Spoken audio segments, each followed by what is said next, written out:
आप लोगों को एक बात हर एक को ये कहनी है कि आप अपने आप में जब कभी मौका मिले तो कहना गुरु पूर्णिमा के दिन गुरुजी ने ये कहा था कि हमारे भीतर देवता बैठा हुआ है, देवता विराजमान है।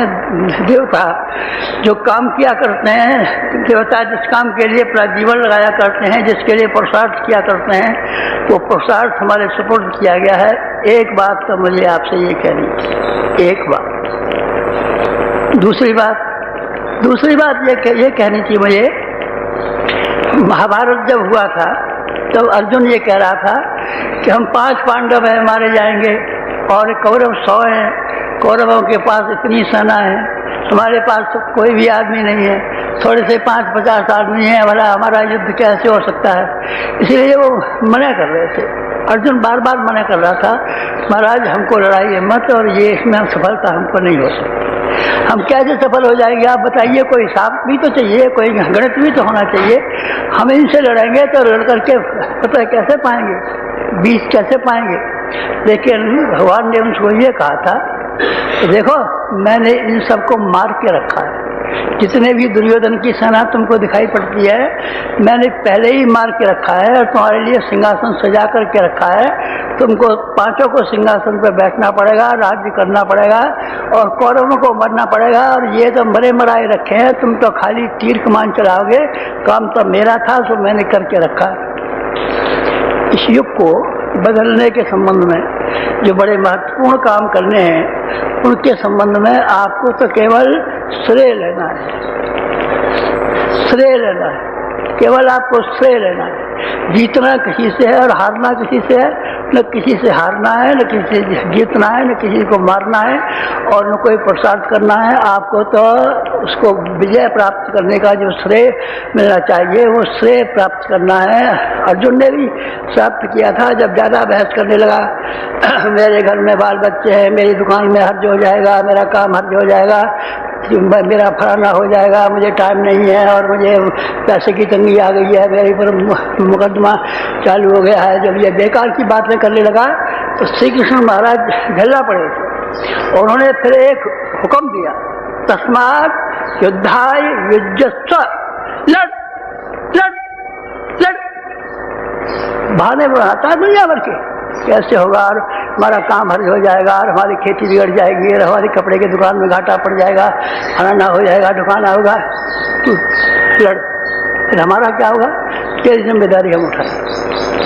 गुरु पूर्णिमा का दिन है, आप में से हर एक आदमी की देवता की जिम्मेदारी हम उठाते हैं। देवता जब रीछ बंदर घर बन के चले आए थे, तो उनके बीवी बच्चे रह गए थे, घर रह गए थे, कुटुंब रह गया था, खानदान रह गया था, सबको भगवान ने संभाला था।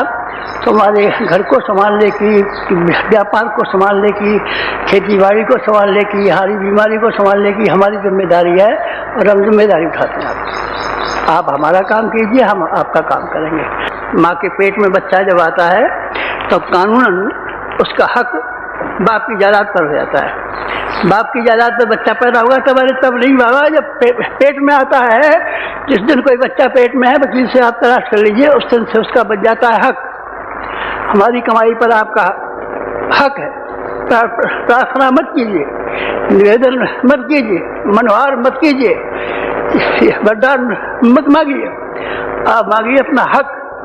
हम आपका काम करते हैं और आपको हमारा हक चुकाना पड़ेगा। आप बीमार रहते हैं, हम बीमारी को अच्छी करेंगे। आप पैसे की तंगी में आ गए हैं, हम आपकी पैसे की तंगी को दूर करेंगे। आपको लड़ाई झगड़ा लग गया है, आपके लड़ाई झगड़े में हम मदद करेंगे। आप पर मुसीबत आ गई है, आपकी मुसीबत में ढाल रोपेंगे हम, और आपके कारोबार का, आपके व्यापार का। श्री कृष्ण ने अर्जुन का रथ चलाया था, आपका रथ हम चलाएंगे। काय का रथ? आपके कारोबार का रथ, आपके धंधे का रथ, आपके व्यापार का रथ, आपके शरीर का रथ, आपके गृहस्थ का रथ, ये हम चलाएंगे। और ये हम वादा करते हैं, लेकिन साथ साथ में आपको ये निवेदन भी करते हैं कि आप हमारे रास्ते पर आइए, हमारे साथ साथ चलिए, हमारे कंधे से कंधा मिलाइए, हमारे पाँव से पाँव मिलाइए। इसमें नुकसान पड़ेगा हमको नहीं। आप ये यकीन रखिए, हमने तो उनको विरोधियों को मार के रखा है, और विजय की माला आपके लिए उसके रखी है। पांचों पांडवों के लिए 5 विजय की मालाएं बनी हुई रखी थी, वो उनके गले में पहनानी थी। आपके तो गले में 5 मालाएं पहनानी है, और आपको तो श्रेय लेना है। जो नवयुग का जो क्रम चल रहा है, इसमें जब आप भागीदार होंगे तो आपको श्रेय आपको ही मिलेगा। आपका घरेलू काम तो बेटा वही है आपका। हमारे बाल बच्चा नहीं होता है तो तेरे हम कर देंगे बाल बच्चे। हमारा जी बीमा देते हैं तो बेटा हम तेरी बीमारियां दूर कर देंगे। हमारे व्यापार में नुकसान होता है तो तेरे व्यापार का नुकसान की हमारी जिम्मेदारी है। तेरे व्यापार में जो घाटा पड़ जाए तो हमसे वसूल कर ले जाना, तेरे व्यापार का पूरा हम कर देंगे। बस हो गया। लेकिन जब बच्चा बड़ा हो जाता है तब कुछ बड़ी चीज दी जाती है। छोटे बच्चे को दी जाती है, लेमचूस दी जाती है, सीटी दी जाती है, गुब्बारा दिया जाता है, कुल्फी दी जाती है, बिस्कुट दिया जाता है, छोटे बच्चों को दिया जाता है। ये चीज़ें जो अभी मैंने बताई आपको, ये तो छोटे बच्चों की थी। आप तो जवान हो गए, आप मुझे जवान दिखाई पड़ते हैं, आपको ही बच्चा दिखाई नहीं पड़ता है, सब जवान है। तो जवानों को आप क्या देंगे? जवानों को आपका ब्याह करेंगे। ब्याह करोगे हमारा? अरे ऐसी बहू लाएंगे जो एमए तक पढ़ी हुई और खूबसूरती में तू देखना चाहे तो सिनेमा किसी तुझे मालूम पड़े, ऐसी बहू लाएंगे। अच्छा, और पहले तो आप गुब्बारा देते थे, बच्चा था तो गुब्बारा देते थे, अब तेरे लिए बहू लाएंगे। तो बहू का दुकान पर बिकती है? दुकान पर नहीं बिकती है बेटा।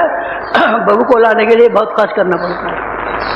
हम बहुत खर्च करेंगे तेरी बहू के लिए, जेवर बनवाएंगे, कपड़ा बनवाएंगे, बारात ले जाएंगे और बैंड बाजे वाले ले जाएंगे और धूम धमक्के से लाएंगे, तेरे घर में बहू लाएंगे। एक और बेटा, पहले तो तू स्कूल जाता था तो फीस के पैसे ले जाता था, अब फीस के पैसे ले जाने की जरूरत नहीं है। अब हम तेरा काम धंधा चलाएंगे। तू बड़ा हो गया है, भाई भाइयों में लड़ाई होगी, भाई कहेगा साहब हमारा काम अलग करा दीजिए, इसका काम अलग करा दीजिए, तो हम तेरा काम भी अलग करा देंगे, तेरा धंधा भी अलग करा देंगे, तो धंधे को भी चला देंगे। एक और जो हमारे पास बाकी बचा है वो भी फिर तुझे बांट के देंगे। नहीं तो तुम तो जब मरोगे तब अपनी कमाई अपने संग ले जाओ। नहीं बेटा, ऐसा हम नहीं करते। हम आपको यकीन दिलाते हैं कि जो हमारी कमाई है वो तुमको देके जाएंगे, चाहे वो पुण्य की कमाई हो, चाहे वो सांसारिक कमाई हो, चाहे आध्यात्मिक कमाई हो। उस कमाई में तुम्हारा हिस्सा है, हमारा हिस्सा नहीं है। हमें करना क्या है? हमें देना किसको है? देना था सो हम दिया है। बाप दादों की 2000 बीघे जमीन थी, वो हम दिया है। और आपके पास कुछ स्त्री के पास जेवर था, जेवर भी हम दान में दिया है। बच्चों की गुल्लक में पैसे थे, वो भी हम दिया है। अब आपके पास क्या है? हमारे पास ये कपड़ा है, ये धोती है, और कुछ आपके पास धन है नहीं बेटा। धन के नाम पर एक कानी कौड़ी का लाखवां हिस्सा भी हमारे पास में। तो ये आपको तलाशी लेनी हो या मरने के बाद पता लगाना हो कि गुरु जी के पास क्या मिला, किस तरह धन था, तो आपको एक कानी कौड़ी का 1000वां हिस्सा भी नहीं मिलेगा। तो मालूम पड़ेगा कि भिखारी शांतकुंज में रहा करता था और यहाँ से रोटी खाया करता था, सारे दिन 24 घंटे काम करता। आपको यह मालूम पड़ेगा। हमारे पास नहीं है कुछ, लेकिन है हमारे पास। न होते तो हम इतनी बड़ी बात में क्यों कहते? हमारे पास वो भी तप है। कौन सा? इसको हम सामान्य क्लास का कहते हैं, जिससे आपकी मुसीबतें और कठिनाइयों में हम सहायता कर सकते हैं। एक वो जिसमें आपको संसार का हम नेता बनाना चाहते। नेता हमको भगवान ने नेता बना के भेजा। उन भविष्यवाणियों में से एक ही काम किया है आपके कि हिंदुस्तान सारी दुनिया का नेतृत्व करेगा। जैसे आजकल अमेरिका कर रहा है ना नेतृत्व, चाहे ये बनाएगा भवन, चाहे चैलेंजर भेजेगा, चाहे स्टार वार करेगा, चाहे कुछ करेगा, तो दुनिया का नेतृत्व अमेरिका करता है ना, रुपया वही देता है। बाद का नेतृत्व हिंदुस्तान करेगा। और हिंदुस्तान को करने के लिए, उनको करने के लिए बड़े कर्मठ चाहिए, बड़े शक्तिशाली चाहिए, बड़े क्षमता संपन्न चाहिए, बड़े योद्धा चाहिए, बड़े लड़ाकू चाहिए, बड़े इंजीनियर चाहिए, बड़े समर्थ आदमी चाहिए। वो मैं तलाश कर रहा हूँ। मैं योग्यता नहीं है बेटा, तो मैं यही तो कह रहा हूँ आज सुबह कि मैं तुम्हें योग्यता दूंगा और तुम्हारी खेती बाड़ी कोई नहीं संभालूंगा, तुम्हें योग्यता भी देनी है ताकि तुम संसार का नेतृत्व कर सको। जो घर मांगे थे, क्या कहना आप? एक ये कहना, आप हमेशा ये अनुभव करना कि देवता है, रीछ बंदर का लिबास पहने बैठे हैं, कोई कुर्ता पहने बैठा है, कोई धोती पहने बैठा है, कोई चश्मा लगाए बैठा है, कुछ भी किया बैठा है, पर आप देवता हैं और रीछ बंदर के रूप में किसी खास काम के लिए, खास उद्देश्य के लिए, किसी खास नियंत्रण पर आप काम करने के लिए आए हैं। बात नंबर 1। बात नंबर 2, जो आपको मुश्किल मालूम पड़ती है कि संसार में से बुराइयाँ दूर कैसे होंगी और अच्छाइयाँ की वृद्धि कैसे होगी, तो हमने वो नास्ट्रोडम की जो राजनीतिक भविष्यवाणी है वो बता दी है और अपनी स्वयं की भविष्यवाणी बताते हैं कि हमने आपके बैरियों को, दुश्मनों को मार दिया, मर गए, मरे हुए रखे हैं और आपके लिए श्रेय जीवित, आपके लिए सौभाग्य जीवित है, आपके लिए मुकुट जीवित है, आपके लिए बड़प्पन जीवित है। आप उस बड़प्पन को उठा लेना। गुरु पूर्णिमा के दिन दूसरी बात ये कहनी, गुरु पूर्णिमा के दिन तीसरी बात ये कहनी थी कि नालंदा विश्वविद्यालय बनाने का हमने संकल्प किया था कि 1 लाख कार्यकर्ता हम देश को, समाज को, विश्व को देंगे।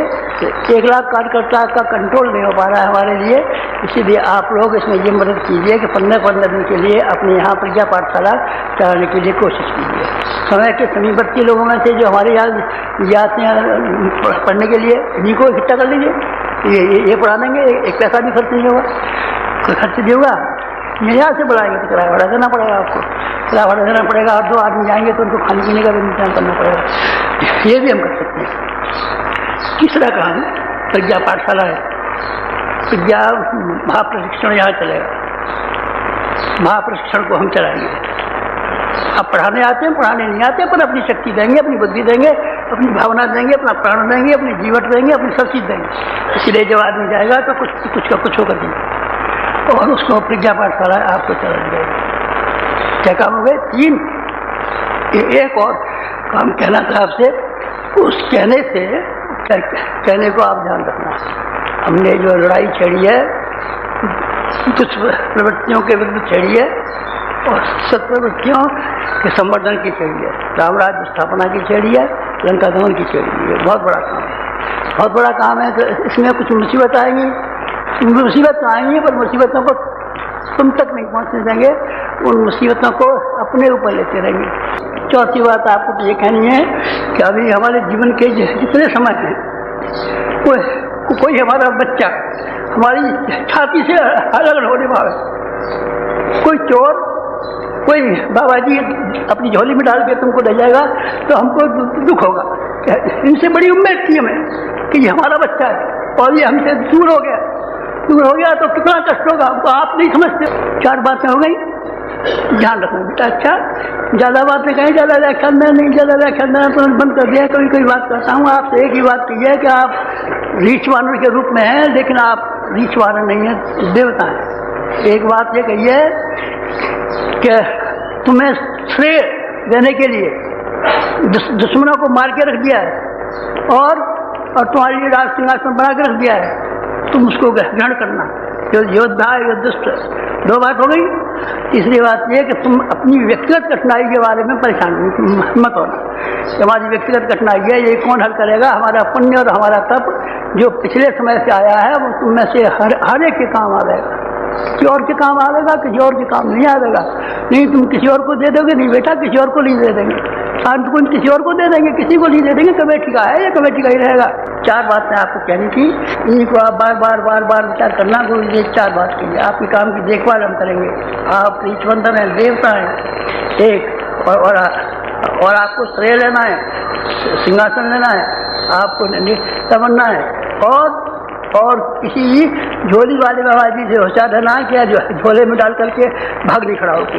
बस 4 बात कहनी है, 4 बात कह करके आपसे विदा लें।